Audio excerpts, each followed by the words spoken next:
Hello, and welcome back to the History Armada. I'm ShieldBro6, and I will be your guide with this weekly dose of history as we talk about a day in the life, the state of Frederick the Great of Prussia. So we will be discussing the reforms, his reign, the importance of it, what it was like to live in the state of Prussia during Frederick II's time. The overriding objective of Frederick's initial rule was to increase the power of his state of Prussia. His desire to foster education and cultural life was sincere, but these goals came secondary to his main task of maintaining and building a great army and gaining the financial resources needed to maintain such a force. You see, the administration of the state was pivoted around the army, and when I say that, I mean it is pivoted around the essential resources needed to recruit, feed, equip, and pay the soldiers. So the administration was based around the army, and the army was based around the administration. In preparation, the resources were available to support it, and its size was unequal anywhere in Europe at this time. You see, in 1740, Frederick II inherited a standing army of roughly 83,000 men. When he died, this figure had risen to 190,000 men, though of these only 80,000 were actual Prussians. Under him, it remained a force of peasants and of numerous foreign recruits obtained often by kidnapping, landowners, deals, mercenary work, etc. But it was still a constant,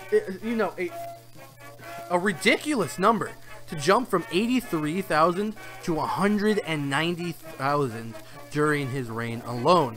In Prussia, the army was recruited almost entirely in the countryside from that peasantry I mentioned.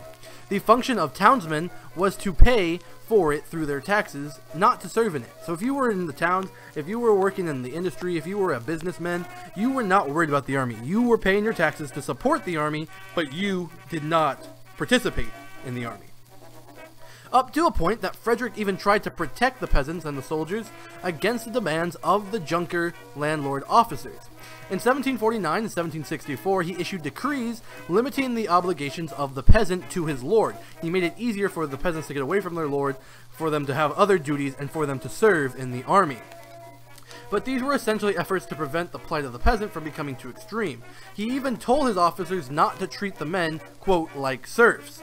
Throughout Frederick's reign, army service was for the majority of his subjects the most onerous of all the burdens imposed by the state. The most difficult, it was a whole other thing for Prussia.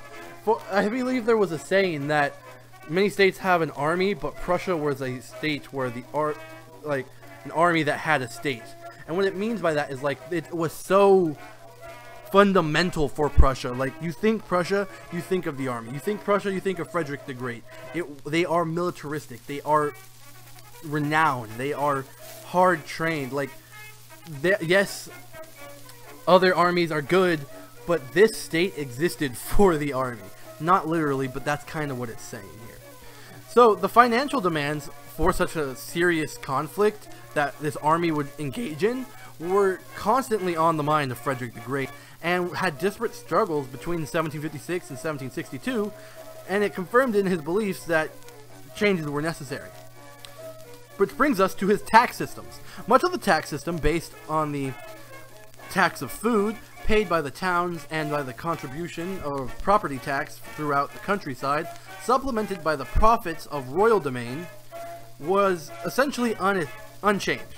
But Frederick experimented with a number of new taxes to add on to these, notably with a new system of taxing tobacco and some less important commodities. These were introduced in 1763 under the supervision of the French entrepreneur Le Hay de Launay, who is pictured on the right there. But these innovations, they weren't significant changes. They weren't really revolutionary for what was already going on in Prussia. Indeed, many of Frederick's fiscal policies were rather ill-advised. They were kind of jumping the gun. For example, the maintenance of a great reserve of cash, which removed from circulation much of the liquid capital of a poor society, was economically damaging. So when they did this, it was very damaging to the state of exchange and affairs for Prussia. Yet strict control of expenditure and relatively efficient tax collection meant that the government of Prussia, unlike many others of the same age, were never hamstrung or limited by the lack of money that they had. Frederick's economic policies were squarely in the mercantilist tradition. They were very mercantile. That was what they were centered and based around. The foundation of trade and manufacturement, as he wrote in his Testament Politique of 1752, was, quote, to prevent money leaving the country and to make it come in, end quote. The direct and simplistic way in which these ideas and his approach to these ideas came were applied, and in his order of 1747, forbid individuals from making more than 300 thalers in spicy other their territories. So that means you could not make more than 300 thalers of your designated territory. Of that land you owned, you could not make more than 300 thalers. I believe I'm saying that right. It was the currency at the time, Thaler. So far as possible, Prussia was to avoid importing foreign manufactured goods, and to this end, domestic producers were to be helped by privileges and even outright grants of money to encourage them making specific products and getting specific results. But in particular, a lot of money was spent, and rather wasted, on efforts to develop a substantial silk industry, as well as many others that were considered high society, things that showed rank. For instance, a lot of efforts to foster the production of porcelain, which, like silk, were, like I said, industrial status symbols, as pictured on the right here, were also costly, and they were not very effective. But it was to such an extent that the industrial production was centered around textile industry. So them trying to change to silk and porcelain just was not fundamentally sound. 90% of the industrial labor force at the time in Prussia worked in textile industry. And while the changes were favored by a very small number of industrials, such as David Spittelberger, Johann Ernest Gautzwitz, and a few others in the 1750s who benefited from the policies, but Prussia overall, as a whole, it was mainly a misuse of these resources and efforts trying to direct to commodities of high standard rather than what they were doing good at and what they could make proper money at. But with these trades, other new creations came into being, such as the Maritime Trading Company, or the Seehandlung, a government-backed corporation set up in 1772 to develop overseas trade, and even the Royal Bank of Berlin, which was established in 1765. They were marginally successful in the economic life of Frederick's territories, and to extent, even in Silesia and the areas around Berlin, and in the little county of Mark in Western Germany, were seen as being based on agriculture. Even the areas of Berlin and Silesia, you know, the main populated areas, these main German areas of Prussia, the very Prussian areas, were still mainly agricultural. So even with these changes, the new bank, maritime, porcelain, silk, they were still focused on agriculture and the traditional setting of Prussia. However, that does bring us to the state programs. Some of the state's programs, other than the large militarization of Prussia, like I stated at the beginning of the video with the rapid recruitment and the many wars fought as pictured on the right, there were several state programs, other than militarism, that achieved real success throughout the times of Frederick the Great, even at high cost. Most important was the sustained effort in the 1760s and 1770s to attract immigrants to come settle on the depopulated land that had occurred during the 7 Years' War. So there was large losses during the 7 Years' War, as pictured again on the right, with this rapid militarization, and so they became part of this state program known as the Rétablissement, which means kind of repopulation. During Frederick's reign, more than 300,000 settlers were attracted to Prussia from other parts of Europe, and a substantial addition to the population that in 1740 had numbered only about 2,200,000, which, you know, just barely over 200 million, so 2.2 million, was not a lot. So for a substantial number of immigrants, numbering roughly 300,000 to come into that would bolster the ranks to 2.5 million, which is a substantial amount when you consider how much empty land there was from wars like the 7 Years' War. In addition, the army provided a large market for arms and wool and cloth for uniforms with this rapid militarization, and it did stimulate economic growth due to this. Moreover, in peacetime, the soldiers served with their regiments only for a few months of the year, spending the remaining of that year working in agriculture or some urban employment. So these soldiers were not completely stripped of their ability to aid their families and the Prussian economics. Rather, they were given only a couple months to go serve, and then they could come back and work those jobs. The fact that they were in this way kind of integrated into society helped to offset any burdens that this great military force would place on the economy. Frederick's social policies were also very important. However, they were very conservative, as were his economic ones. He considered the nobility to be the most important class in Prussian society, which is kind of ironic seeing that he based his entire military around the peasant force. That being said, he wanted army officers, and virtually all the higher ranking ones, to be drawn from the majority of Prussian high society. It has also produced the majority of his officials, ministers, government officials, and those in the countryside. In Frederick's eyes, the nobility alone of all the social groups had the sense and personal honor and responsibility to take care of the government. He thought since they were born into this nobility, taught honor, taught tradition, they would have the right mindset to take care of the policies, the government, all the administration that needed to be done to properly run the state of Prussia. The continued existence of the state depended upon it, in his opinion, and the regime could not function without the cooperation of high society. Thus, its interests were always focused on safeguarding and protecting the needs and wills of the nobility. In particular, it was not to be diluted by the grant of noble status to the self-made bourgeois, and landowners by noble families were to be protected against purchase of members from the urban middle class. So let's say you got enough money working in a factory to buy a piece of land, you still weren't considered nobility. He made sure that that would not just grant you these ranks, these titles, right? He wanted to keep that clean of any upstarts so that they could protect this idea of honor and integrity within the nobility class.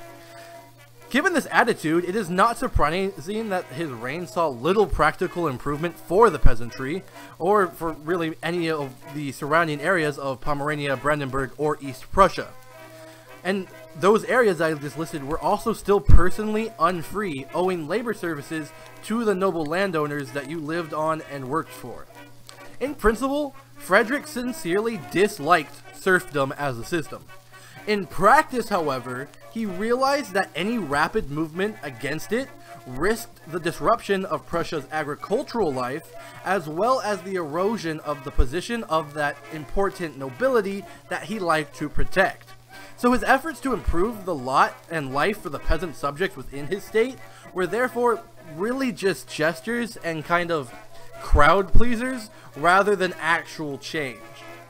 As part of this commitment to stimulate recovery from the loss of the 7 Years' War, like that resettlement that I mentioned earlier, he tried to abolish serfdom as a system in Prussia, Pomerania, and Upper Silesia, giving security to tenure, but none of this had much actual, real effect, and he never contemplated any actual significant change in social order.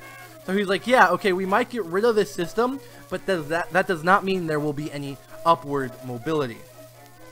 As well as social life, he prided himself being amongst enlightened rulers and leading representative of high culture in his day. He was a prolific writer on contemporary history and politics. He wrote the Histoire des Monts Temps in 1746. He wrote a lot of poetry, composed music. He hung out with French intellectuals such as Voltaire, even though they would end up butting heads all the time. And part of the social policies were to bring in Frenchmen, because when he thought high culture, he thought of the French at the time. The French intellectuals of the age were some of the highest at the time. But his outlook was so essentially conservative that even though he was surrounded by great stirrings of German intellectual people such as Gotthold Ephraim Lessing, Carl Philipp Emanuel Bach, he still never saw them as high society because they weren't French, which was really limiting to what he could get done and what he could share and expand within his territories. And because of this, the German writer, one of the greatest German writers of the 18th century even, who was the name I mentioned earlier, Gotthold Ephraim Lessing, stated in this quote, "the most Slavish country in Europe," end quote. So he was using that as a description for Prussia due to this limiting view that Frederick the Great had for his state. Overall, Frederick's religious tolerance, however, with his social policies, were quite genuine in its appearance and actual success. He helped to mark him, in the eyes of his contemporaries, as an enlightened ruler because of his genuine tolerance towards the different sects of Christianity and overall religious tolerance. He showed a genuine belief in the aspect of enlightened reform, as he shared with general education reforms in 1763 an attempt to create a system of universal primary education throughout the Prussian monarchy and its held territories, as well as its religious tolerance was very important at the time. Lack of resources limited its actual effects, but it was a very ambitious effort with genuine backing that was not seen the likes of in Europe, especially at the time. So what was the significance of Frederick's reign? Well, both by his accomplishments and his example, Frederick deeply influenced the course of German history as a whole. In the struggles of the 1740s and 50s, he weakened still further the weakening and eroding Holy Roman Empire. The bitter Austro-Prussian rivalry that began was such a political force in Germany and Central Europe for well over a century after his time. Not until the final Prussian victory over Austria in 1866 was the long contest for leadership within the German states finally resolved. Furthermore, he shared for the creating the division of the German world, and later attacked sometimes bitterly by the number of historians who saw him as preventing the emergence of a united Germany, including all the major German-speaking areas, because of his actions against Silesia and Austria. But it is important to remember the 7 Years' War and his actions and attacks against Maria Theresa of Austria, especially within 1744, for example, when he frustrated an Austrian invasion of Alsace and the possible return of it from French to German control because it would have been Austrian. So because of that kind of petty rivalry between Austria and Prussia, it limited the success rate for a unification of Germany, and it stalled it for quite a while. However, he was part of the first partition of Poland, and he helped to create an important common interest with Russia. After that, both states had as one of their major objectives the suppression, or at least the strict control, of the Polish nationalist aspirations and the utilization of their territory.